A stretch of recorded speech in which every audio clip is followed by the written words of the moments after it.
مسیح خدا کی سلامتی آپ سب کے ساتھ ہو. میں خدا یسوع مسیح کا شاگرد عامر مقبول. عزیزو، آج ہم سیکھیں گے روزے کی تاریخی پس منظر کہ روزے کی تاریخ کیا ہے، یعنی اس کا آغاز کب ہوا.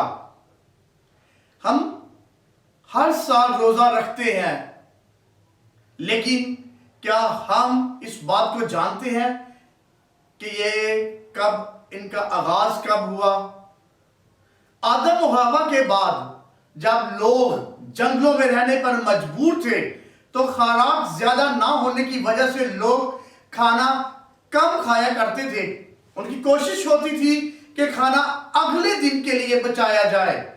ایسے بھوکے رہنے کی حالت کو روزے کا نام دیا گیا.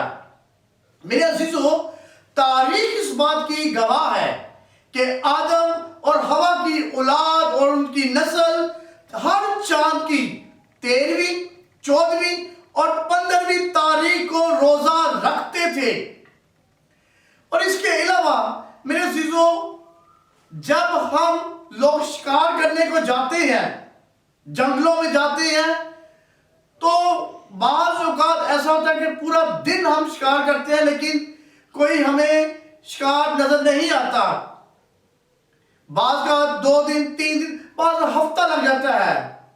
اس کا مطلب ہے کہ ہم جب قدیم زمانے کے شکاری تھے وہ کیا کرتے تھے؟ تاریخ انسانی کے قدیم دور میں جب شکاری اپنے شکار کی تلاش میں جنگلوں میں جاتے تو کئی دنوں اور ہفتوں تک شکار میسر نہ آنے کی صورت میں وہ خوراک سے بالکل محروم رہتے تھے. فاقہ کشی کی حالت میں رہتے تو وہ محسوس کرتے کہ ان کا ذہنی دباؤ کم ہو گیا ہے اور سر سے بھاری بوجھ اتر گیا ہے. رات کو سوتے وقت جو خواب دیکھتے وہ حقیقت سے بہت قریب ہوتے، اور وہ جو رویا دیکھتے وہ بہت واضح چھپے ہوئے حقائق کو عیاں کرتے اور قبل از وقت آگاہی بخشتی تھی. جنگلوں میں ویران اور سنسان مقامات پر وہ دنیا کے ہنگاموں اور شور و گل سے بالکل آزاد اور بے فکر ہو کر روزے رکھتے اور اندیکھی روحانی قوتوں کو حاصل کرنے کے لیے بڑے اشتیاق اور جستجو کے ساتھ کوشش کرتے تاکہ جسم اور روح میں نئی تازگی اور بھرپور قوت حاصل کرتے تھے. میرے عزیزو، فال نکالنے والے لوگ بھی کیا ایسا کرتے تھے؟ کیا وہ بھی روزے رکھتے تھے؟ جی ہاں، قدیم دور میں جب فال نکالنے والوں کو کسی مشکل کا سامنا کرنا پڑتا تو وہ لوگ اس وقت بھی فاقہ کشی کرتے تھے جس سے ان کے ذہن کو سکون ملتا تھا. اس طرح وہ اپنی مشکل میں سے نکل جاتے تھے. اس کے بعد عام لوگوں نے بھی مشکل کے وقت فاقہ کشی کرنا شروع کر دی. اس کے علاوہ قدیم دور میں فال نکالنے والے، پیشن گوئی کرنے والے، نجومی، غیب بین، ماہرین علوم اور اساتذہ کرام اپنی ضرورت کے مطابق فاقہ کشی کرتے تاکہ ان کی مشکل کا حل مل جائے اور ان کا کام ہو جائے. سب سے پہلے ہم دیکھیں گے کہ پیشن گوئی کرنے والے کیا کرتے تھے، وہ کیسا روزہ رکھتے تھے. یہ لوگ اپنے اور دوسرے لوگوں کے مستقبل کے بارے میں جاننے اور سمجھنے کے لیے پیشن گوئی کرنے سے پہلے وہ اکثر فاقہ کشی کرتے تھے، یعنی کہ وہ روزہ رکھتے تھے. اس کے بعد وہ اپنے اور دوسروں کے بارے میں پیشن گوئی کرتے تھے. نجومی، جن کے ہم علم نجوم کے ماہر کہتے ہیں. غیب بین، جس میں سب سے پہلے آتا ہے غیب کی بات کو سمجھنے کے لیے لوگ زیادہ تر روزہ رکھتے تھے تاکہ ان کو غیب کی سمجھ آ جائے. ماہرین علوم، جب انہیں کسی چیز کو سمجھنے میں مشکل پیش آتی تو ماہرین علوم بھی فاقہ کشی کرتے تھے. اساتذہ اکرام، جی ہاں، جب اساتذہ کرام کو کسی مضمون کی سمجھ نہ آتی تو وہ فاقہ کشی کرتے. میرے عزیزو، بہنوں اور بھائیوں، ابتدائی مذہب میں دیوی دیوتاؤں کو قابو کرنے، ان کی خوشنودی حاصل کرنے، ان کے غضب کو ٹھنڈا کرنے اور ان کی خاص مدد حاصل کرنے کے لیے بھی روزے رکھے جاتے تھے۔ جن میں سب سے پہلے ہم مسلم مذہب کے بارے میں دیکھتے ہیں، قوم بنی اسرائیل۔ قوم بنی اسرائیل میں ہمیں روزے کا اولین تصور توریت کی 30ویں کتاب ابان میں ملتا ہے۔ یہ تقریباً 1497 قبل مسیح کا زمانہ ہے، جب خدا نے موسیٰ کو مذہبی رسومات کی ادائیگی کے لیے قوانین دیے، جو کہ ابار کی کتاب میں مدارج ہے۔ میرے عزیزو، ابار کی کتاب یہودی قوم کے لیے یہوہ خدا کی خود تیار کردہ ابارتی ڈائریکٹری ہے، جس کو میں ڈائریکٹری کہوں گا، جس میں دیگر کئی امور کے علاوہ روزے کے بارے میں بھی وضاحت بیان کی گئی ہے کہ وہ کس تاریخ کو، کس مہینے میں، کتنے عرصے کے لیے روزہ رکھیں اور اس کا طریقہ کار کیا ہو۔ لکھا ہے، اور خدا نے موسیٰ سے کہا، اسی 7ویں مہینے کی 10ویں تاریخ کو کفارے کا دن ہے، اس روز تمہارا مقدس مجمع ہو اور تم اپنی جانوں کو دکھ دینا اور خداوند کے حضور آتشین قربانی گزارنا۔ تم اس دن کسی طرح کا کام نہ کرنا، کیونکہ وہ کفارے کا دن ہے، جس میں خداوند تمہارے خدا کے حضور تمہارے لیے کفارہ دیا جائے گا۔ جو شخص اس دن اپنی جان کو دکھ نہ دے، وہ اپنے لوگوں میں سے کاٹ ڈالا جائے گا، اور جو شخص اس دن کسی طرح کا کام کرے، اسے میں اس کے لوگوں میں سے فنا کر دوں گا۔ تم کسی طرح کا کام مت کرنا۔ تمہاری سب سکونت گاہوں میں پشت در پشت صدا یہی آئین رہے گا، یہ تمہارے لیے خاص آرام کا سبت ہو۔ اس میں تم اپنی جانوں کو دکھ دینا۔ تم اس مہینے کی 9ویں تاریخ کی شام، دوسری شام تک اپنا سبت منانا۔ ابار 23واں باب 26ویں آیت سے 32ویں آیت میں میرے عزیزو یہ لکھا ہے، اور آپ پڑھ سکتے ہیں۔ یوم کپور کا دن بنی اسرائیل کے نزدیک انتہائی مقدس اور متبرک دن تصور کیا جاتا ہے۔ یوم کپور کا دن، اس دن کے دوران ہر قسم کے کام کی ممانعت تھی۔ اس میں روزے کا آغاز نرسنگا پھونک کر کیا جاتا تھا، تاکہ لوگ اپنے آپ کو عبادت کے لیے تیار کریں۔ اس عبادتی پروگرام کو کل نیدر کہا جاتا ہے۔ اس سے اگلے دن بھی عبادت مقرر کی جاتی ہے۔ اس عید کپور کا اختتام بھی نرسنگا پھونک کر میرے عزیزوں کیا جاتا ہے۔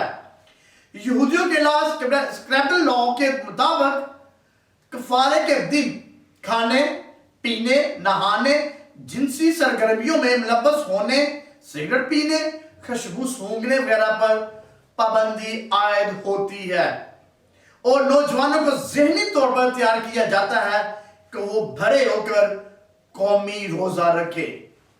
بعض اوقات گناہ کے کفارے کے لیے بھی روزہ رکھا جاتا ہے۔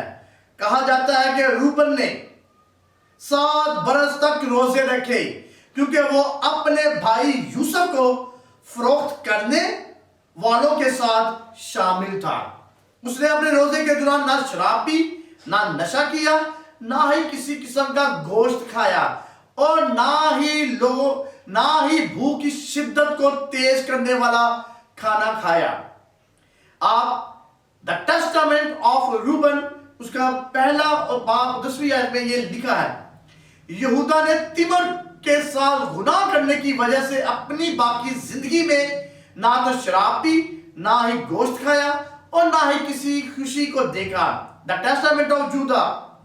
میرے عزیزو، پہلی صدی کے آخر تک سوموار اور جمعرات کے دن روزہ رکھا جاتا تھا۔ اس کے بعد بدھ اور جمعے کے دن بھی روزہ رکھا جانے لگا۔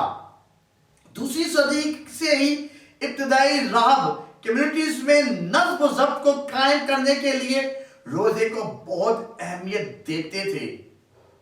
ربانیت نے روزے کے 3 مراحل پر زور دیا ہے۔ پہلا، جسمانی خواہشات سے پرہیز کرنا.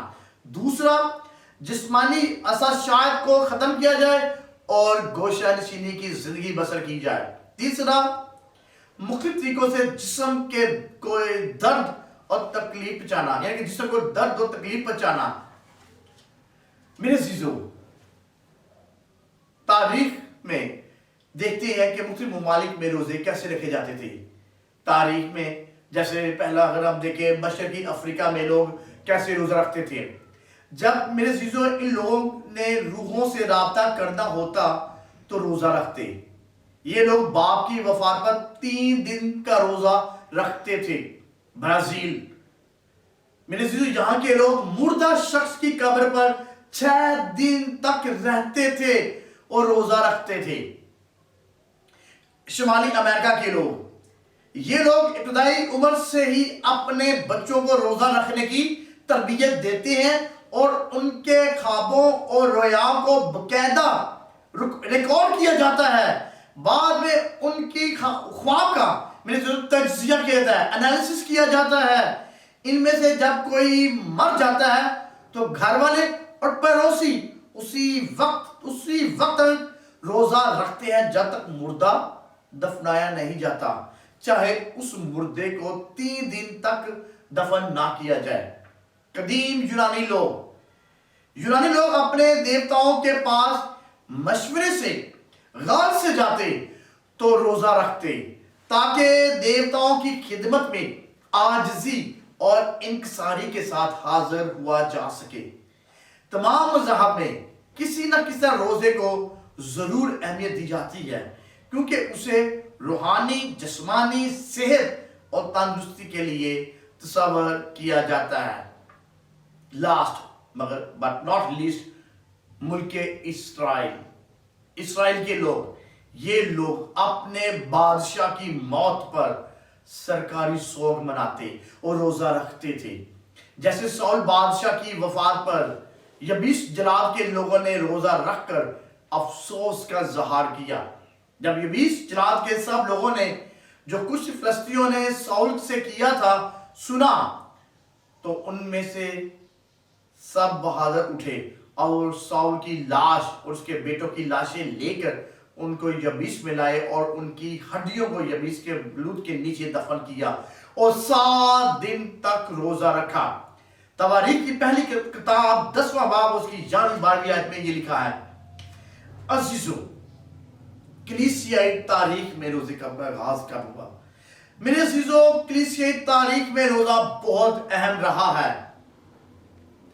اگر ہم 14ویں صدی میں اٹلی کے ایک مشہور شعلہ بیان خادم نے ایک چھوٹے قصبے سونورولا میں ابتدائی کلیسیا کا آغاز کیا جو تاریکی کے دور میں سے گزر رہی تھی. اس نے سارے فلورنس میں لوگوں کو اکٹھا کیا اور خدا یسوع مسیح کی خدمت کے بارے میں بتایا. یہ خدا کا خادم روزے اور دعا کا پابند تھا. جسمانی طور پر کمزور تھا. وہ کئی گھنٹوں تک بغیر کھائے پیے سٹیج پر کھڑے ہو کر لوگوں کے لیے شفاعت کرتا اور ان کی مشکلات پر قابو پاتا. مارٹن, تاریخ میں جرمنی کے مشہور خادم مارٹن نے بائبل کی تعلیم کا آغاز کیا اور بتایا کہ ہر ایک مسیحی جو وفاداری سے دعا اور روزے میں ٹھہرتا ہے دنیا کے حالات اور مشکلات پر قابو پا سکتا ہے. ان کی اس تعلیم کے باعث امریکہ اور یورپ میں روحانی تبدیلی واقع ہوئی. لوگوں نے پرانے رسم و رواج کو چھوڑا اور خدا یسوع مسیح کو اپنا شخصی نجات دہندہ قبول کر کے نئی پیدائش کا تجربہ حاصل کیا. اس ساری بیداری کا سبب دعا اور روزہ تھا. جان ویسلے, یہ ایک بہت بڑا روح سے معمور خدا کا خادم تھا. یہ شخص ہفتے میں 2 بار روزہ رکھنے کا قائل تھا اور تاریخ اس بات کی گواہ ہے کہ ابتدائی لوگ وفاداری سے روزہ رکھتے تھے. میرے عزیزو, ہمیں بھی آج ضرورت ہے کہ خدا کے ساتھ وفادار رہیں اور ابتدائی کلیسیا کی طرح ہم بھی باقاعدگی سے دعا اور روزہ رکھیں.